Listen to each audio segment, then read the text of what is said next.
Nah ada yang nanya, gimana cara gue ngatur duit pas gue gak punya duit dulu? Nah kalau gue agak ekstrim. Gue yakin bro kakak juga agak ekstrim sih. Kita kalau nabung pas masih miskin sih wah ekstrim ya. Gue mungkin 90% kali bro dulu.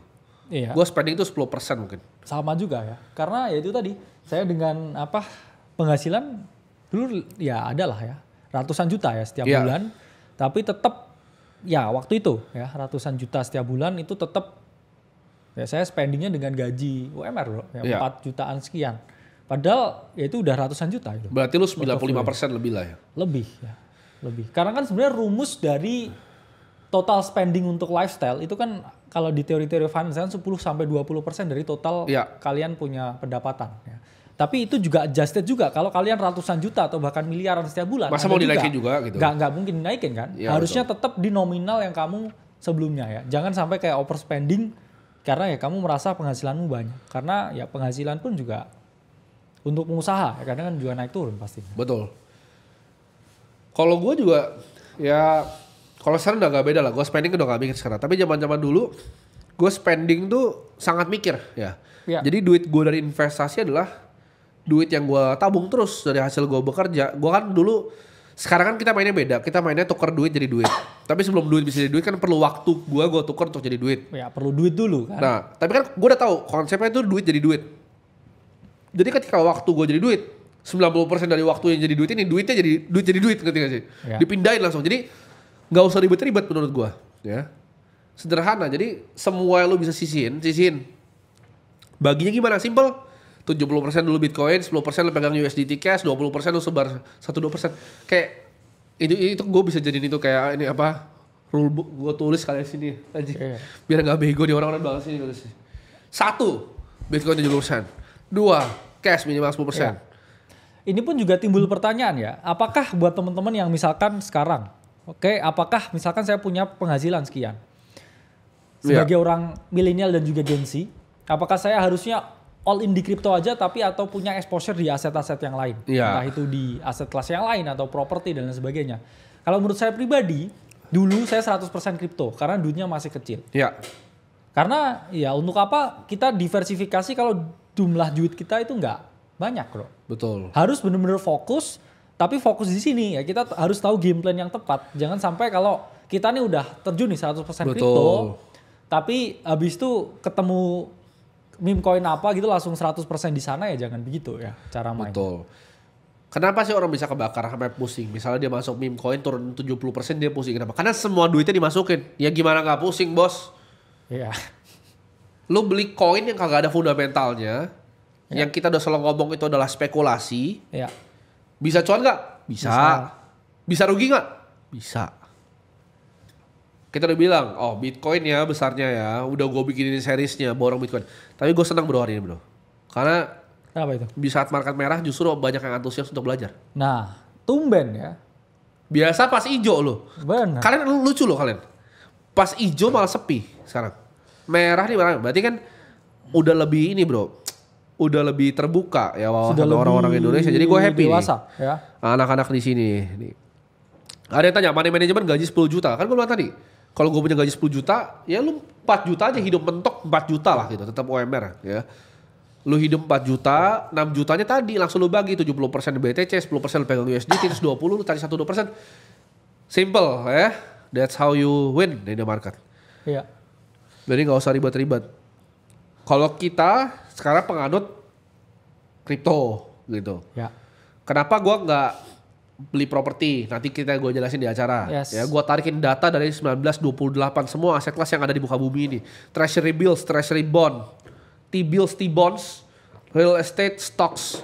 Gue buka semua datanya. Kenapa gue beli yang kripto ya? Sampai jumpa lah di tanggal 7 ya teman-teman ya. Yes. Sebentar lagi bro tanggal 7 ya. Iya. 4 hari lagi ya. Iya benar. Jadi yang paling penting yaitu adalah portfolio management dan portfolio allocation. Di dalam pun juga kita jelasin dengan sangat rinci bro ya. Tentang portfolio management, portfolio allocation. Yang mana ya supaya teman-teman ini nggak kebakaran ya. Ini pun juga di salah satu modul yang utama kita ya, The Art of Crypto Trading. Nah ini jelas banget ya.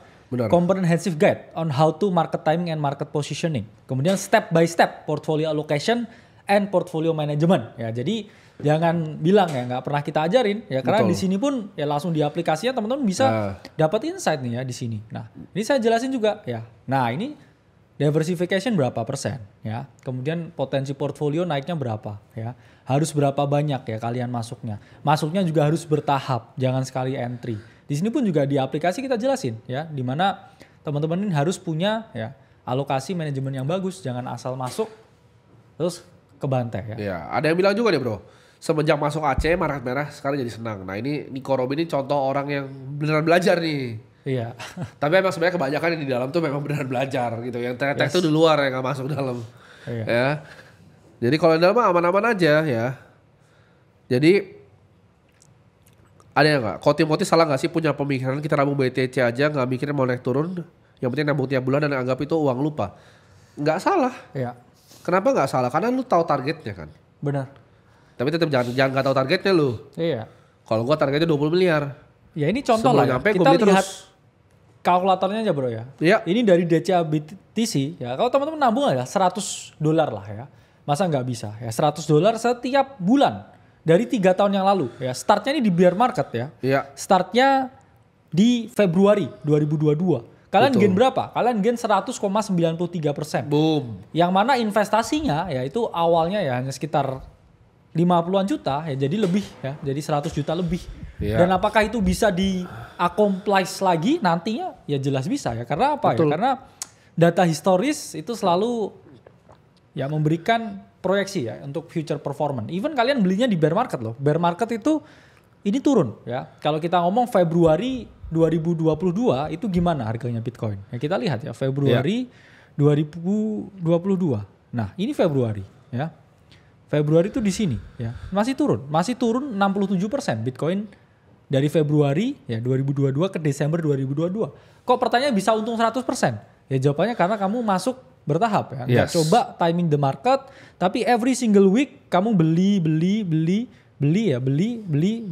terus ya. Sehingga average-nya ya ini kamu bisa ya double ya, berarti sekitar di sini nih average belinya kamu. Karena kamu melakukan pembelian yang berkala. Jadi itulah pentingnya bro ya. Jadi apakah yang nggak bisa technical analysis bisa cuan di kripto? Bisa ya, asalkan ya menerapkan strategi ini tadi, nabung Bitcoin. Iya, konsepnya sederhana ya. Bitcoin itu adalah aset terbaik yang ada di muka bumi ini. Dan kalau kalian bandingin, apakah market cap-nya mahal? Bitcoin itu masih murah di 1, berapa? 9 triliun. Ya. 1,9 triliun itu bahkan nggak nyampe sih, setengahnya Apple lah ya. Yes. Apple tuh satu saham dan 50.000 saham yang listed di US stocks. Ya. Jadi total market cap Bitcoin itu menurut gue masih 20 triliun bro. Ya ini mungkin kita lihat ya top asset by market cap ini bro. Ya. Listnya udah kelihatan teman-teman. Bahkan baru aja melampaui silver kan. Baru melampaui silver. Nah, lu bisa lihat di situ. Apple tuh 3,5 T ya. Bitcoin itu cuma 1,868. Dan Apple tuh cuma satu saham teman-teman. Itu saham tuh di scroll di bawah tuh masih banyak tuh. Ya. Ada Taiwan Semiconductor, Broadcom di bawahnya tuh. Bahkan gue masih hafal ada Berkshire Hathaway. Nah kan ada Visa dan lain-lain. Kecil sekali teman-teman kripto. Ya, kripto tuh kecil sekali dan 62% berarti kan Bitcoin bro. Ya. 1,8 T itu merangkup semuanya. Ya. Jadi flow-nya secara global ini yang masuk ke Bitcoin sama kripto sedikit. Ya. Itu bukan besar, sedikit. Karena itu kan aset kelas. Kalau kita bandingin sama equity berapa? 200 triliun dolar. Ya. Seni aja masih lebih mahal bos dari ini. Iya. Gimana? Kalian tahu nggak valuasi seni itu berapa? 19 triliun dolar bro. Art doang, sendiri ya. Jarang yang tahu kan, lebih tinggi dari emas. Bahkan ya, jam tangan lebih tinggi dari Bitcoin. Iya. Buat teman-teman tahu jam tangan lebih tinggi dari Bitcoin. Total collectible watch di dunia itu lebih dari 2 triliun. Ya. Capnya. Jadi jam tangan tuh lebih. Jadi kalau orang bilang Bitcoin tuh ini masih kayak aset bayi bro, menurut gue ya. Ya. Di 1,5 miliar ini bayi bro. Ya bahkan kan di beberapa teks lokal pun juga udah ada bro ya DCA features. Ya. Dimana ya teman-teman ini bisa nabung aja ya. Betul. Nabung kalau bingung mau belajar gimana. Tapi nggak ada salahnya juga belajar aset yang lain supaya supaya kita ngerti dengan perkembangan teknologi. Nah gue tahu nih ada pertanyaan kayak gini kan. Oke, kalau misalnya emang cuma beli Bitcoin, buat apa belajar di Aceh? Itu ada pertanyaan gitu bro. Ini gue jawab di sini. Gue juga portofolio berat sekali di Bitcoin 90% lebih. Tapi kenapa gue subscribe Bloomberg? Iya. Karena gue mau tahu bos Bitcoin ini ngapain. Lu ngerti gak sih? Iya, bener. Lu punya barang besarnya justru lu harusnya lu mau tahu barangnya kemana. Bener. Kayak itu logika orang miskin dari mana itu. Gue gak paham itu. Kayak kok bisa mikirnya begitu kayak. Oh lu punya Bitcoin terus kenapa lu kan jadi mau cover asetnya. Lu harusnya kalau lu Bitcoin semua berita nih. Trump mau ngapain itu harusnya lu ikutin. Rapat-rapatnya lu tontonin. Lu harusnya nge-cover bos. Gitu. Gue punya teman bro, dia cuma beli BRI. Iya. Udah lama banget tapi beli BRI-nya. Gue gak bisa disclose lah, holding dia besar sekali lah BRI. Yes. Dia itu kalau tanya tentang BRI, apapun bro, dia tahu. Karena harta dia semua di sini, lu ngerti gak sih? Iya. Dia tuh semua sekuritas misalnya, Mirai keluarin Sukor kayak analisa tentang BRI, dia pasti baca pertama bro, pagi-pagi udah dia baca bro. Karena semua hartanya di BRI. Tapi anak-anak yang, sorry itu saya orang-orang kurang beredukasi ini bro. Hewan-hewan ini. Itu mikir kayak, oh kalau cuma beli Bitcoin ngapain ke subscribe Aceh? Itu otaknya ada yang salah itu bro. Justru kalau isinya portofolio Bitcoin, lu Bitcoin doang. Lu mau cover semuanya informasi. Lu mau tahu kayak data-data tadi. Oh retailnya yang ke bawah, institusi tetap beli di atas. Lu mau tahu kayak data-data yang gue share kemarin bro, gue share datanya. Millennium masih hold segala macam. Lu gak punya kan datanya? Gue punya. Ini mungkin kita lihat ya gitu. datanya. Ya, ini juga kelihatan kan ya. Millennium Management ya, dia masih punya tambah position. Malah tambah ya. Nah, warna hijau. Bloomberg. Ya, warna hijau. Oke. Kemudian ini pun juga sama ya. Kita juga cover juga data di dalam. Nah ini, kalian nggak tahu kan retail udah cabut dari market itu sejak Trump pump 2024 jadi November. Retailnya tuh turun tuh yang warna ungu tuh. Retailnya ungu ya, tapi yang warna pink ini institusi ini nambah terus. Jadi kalau kita lihat ya, pertambahan institusi, ini grafiknya sama persis dengan yang putih ini adalah harga Bitcoin. Berarti selama ini kenaikan harga Bitcoin, itu yang gerakin pure institusi. Ya. Ada yang tanya bro, kelas kok mahal? Kamu miskin kali. Murah banget itu. Murah banget. Ini 500 juta. Total yang kalau mau baca tuh CryptoQuant semua itu 1 miliar loh. Kalau kamu beli sendiri. 1,1 tuh. 1,1 miliar kita udah hitung. Ya semua yang subscription yang kamu bayar tuh 1,1 miliar. Buat kita sih murah banget 1,1 miliar. Tapi kalau menurut kamu 20 juta itu mahal ya kamu kali nggak punya duit. Per bulannya juga berapa sih ya? Itu kan sama juga kayak 1 jutaan ya.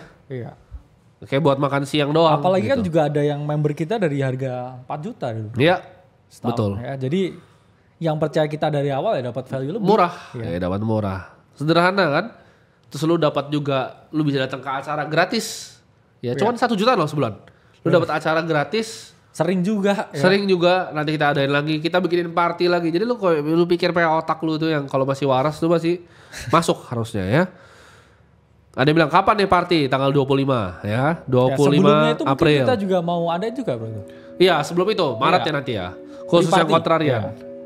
Pre-party berarti? Yes. Oh, pre-party. Siap. Ya.